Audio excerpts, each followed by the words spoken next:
এখানে বড় বড় লম্বা লম্বা মানুষের দেহ অবশেষ পেয়েছে, যে তারা নামাজির পায়ের নিচে থেকে তাদের পাপ মোচনের চিন্তা করত।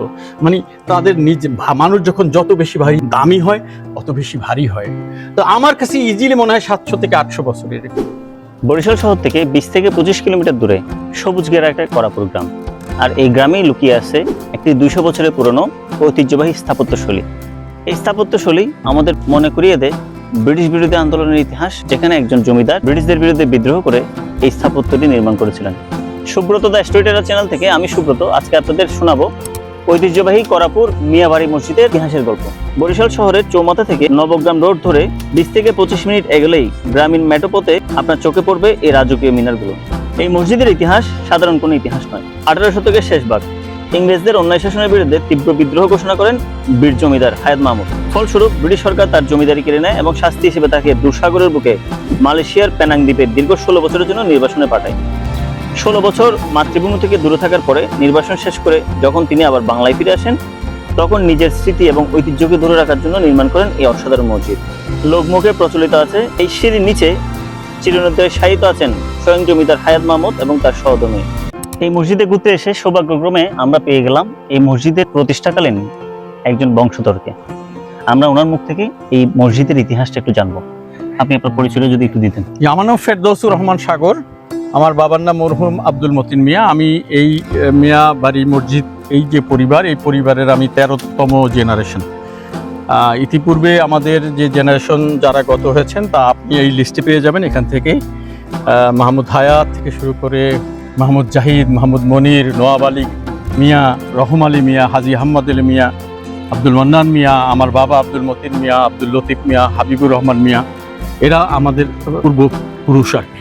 তো আপনি আমার কাছ থেকে কি জানতে চান? মূলত আমি আসলে জানতে চাই হচ্ছে যে এই মসজিদটা প্রতিষ্ঠাকালীন ইতিহাস, এটা আসলে আমরা জানতে পেরেছি এখানে এসে, আমরা এখানে ফলক দেখে বুঝতে পারছি যে এটা 200 বছর আগে ব্রিটিশদের আমলে প্রতিষ্ঠিত, এবং এটার সাথে একটা বিদ্রোহের গল্প আমরা জানি।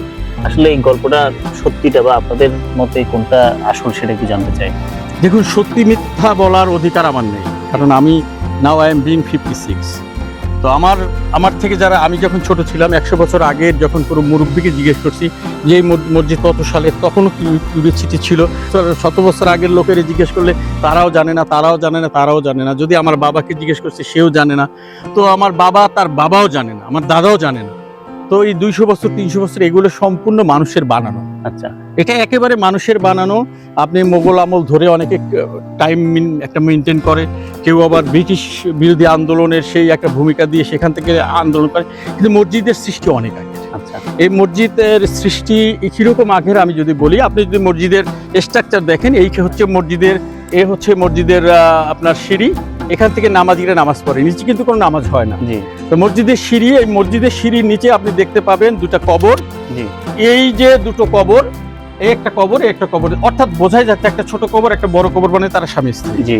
আপনার নিজের জমি, আপনার যে ভূমিতে তো আরেকজনকে কবর দিতে দিবেন না, তাই না?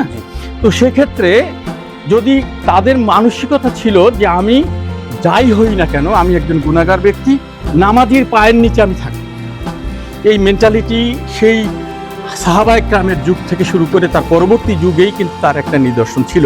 আমাদের বর্তমানে এই যুগে বা আজ থেকে মোগল আমলের যুগে মানুষ ছিল, তাদের অহমিকা, তাদের অহংকার, দেমাগ, তারা কিভাবে নিজেদের বাড়িটাকে অনেক উন্নত করতে পারবে। কিন্তু এই পরিবারের বাড়িটা ছিল মাটির ঘর, যেটা আজ থেকে ধরেন, যখন আমি বিনার সিকরি এসেছিলেন ভারতের অ্যাম্বাসেডার, তার সাথে যখন আমার কথা হয়, তিনি বলছেন যে এটা চীনে যে আব্দুল্লাহ আবি ওয়াক্কাস রাদিয়াল্লাহু তাআলা আনহুর যে নিদর্শন, তার কিছু নিদর্শন উনি এখানে দেখতে পেয়েছেন। তো আমি সেখান থেকে আরো ক্লিয়ার হয়েছি। এখানে আমেরিকার রাষ্ট্রদূত এসেছিলেন, মুলার এসেছিলেন, তার বক্তব্যে আমরা বুঝেছি এটা অনেক আগের পুরনো। আমাদের এই ধারণার সাথে আসলে ওনাদের ধারণা মিলে না। আপনি একটু সামনে যখন পরীক্ষা খনন হয়েছিল, সেই মাটি খনন করতে এখানে বড় বড় লম্বা লম্বা মানুষের দেহ অবশেষ পেয়েছে। এগুলো প্রমাণ করে এই মসজিদ 300 400 500 বছরের না, এটা আরো অনেক পুরনো, যেটা আমাদের ধারণার বাইরে। তারা এত দিনদার ছিল যে তারা নিজেদের সনটা লিখতে পছন্দ করতেন না, নিজেদের নামটা লিখতে পছন্দ করতেন না। তবে সবার আগে এটি প্রতিষ্ঠা করেন মাহমুদ হায়াত 1526 থেকে 1861 সালের মধ্যে। স্থাপত্যশৈলীর দিক থেকে এই মসজিদটি প্রাচীন মুঘল রীতির এক চমৎকার নিদর্শন। পুরান ঢাকার বিখ্যাত কর্তাব খান মসজিদের আদলে এটি তৈরি করা হয়েছে। মসজিদটি মূলত একটি উঁচু প্ল্যাটফর্ম বা দোতলা কাঠামোর উপর নির্মিত। এর নিচতলায় রয়েছে সারি সারি তোরণ, যা একসময় মুসাফিরখানা বা মাদ্রাসা হিসেবে ব্যবহৃত হতো। আর দোতলায় রয়েছে মূল নামাজ কক্ষ, যার দেয়ালগুলো প্রায় 1 মিটারের বেশি পুরু। এই জন্য বলা হয় গরমের মধ্যেও এই মসজিদের ভেতরে ঠান্ডা অনুভূত হয়। মসজিদের ছাদে রয়েছে 3টি দৃষ্টিনন্দন গম্বুজ, যার মাঝখানটির আকারে বেশ বড়। তবে সবচেয়ে নজর কাড়া বিষয় হলো মিনারগুলো। 4 কোণে 4টি বড় মিনার ছাড়াও দেয়ালের চারপাশে ছোট বড় মিলিয়ে মোট 20টি মিনার রয়েছে। দেয়ালের গায়ে চুনসুরকি আর লতাপাতার নিখুঁত প্লাস্টার রিলিফ ওয়ার্ক আজও দর্শনার্থীদের মুগ্ধ করে। আচ্ছা, আপনার বক্তব্যের মধ্যে আমার একটা বিষয় ইন্টারেস্টিং লেগেছে, বিশেষ করে আপনি যেখানে কবরের কথা বলেছেন এবং কবরের যে বিশেষত্বটা বলেছেন, মানে মানুষ মসজিদের যে নামাজিদের পায়ের তলে থাকতে চায়, এরকম কি আর কোনো ইতিহাস বা কোনো মসজিদে আপনি এটা দেখেছেন বা জেনেছেন? না, আমার জানা মতে আমি যত মসজিদ দেখেছি এ পর্যন্ত, আমার জীবন জগৎটা খুব ছোট। আমি মানুষটাও ছোট, জগৎটাও ছোট। এই ছোট জগতে সারা বাংলাদেশে মোটামুটি আমি যেহেতু সেলস অ্যান্ড মার্কেটিংয়ের সাথে জড়িত, বিভিন্ন কোম্পানির হেড অফ সেলস হিসেবে কাজ করেছি, সেই হিসেবে আমার সারা বাংলাদেশ সফর করা হয়ে গেছে। কিন্তু আমি কখনো কোথাও এভাবে দেখিনি যে মানুষ তার নিজেকে নামাজির পায়ের নিচে রাখে। কি থিমে তারা করেছে সেটা আমি জানি না, বাট আমার যে থিম বা আমি যেই থিমে চিন্তা করি, কখন মাঝে মাঝে এই কবরের সামনে এসে দাঁড়াই যে কোন ঘটনায় মানুষ এখানে যায়, ডানে জায়গা বামে জায়গা, সে কেন সিঁড়ির নিচে জায়গা নিল, তখনই আমার মনে হয় তারা ছিল নিরহংকার। তারা ছিল এমন নিরহংকার যে তারা নামাজির পায়ের নিচে থেকে তাদের পাপ মোচনের চিন্তা করত।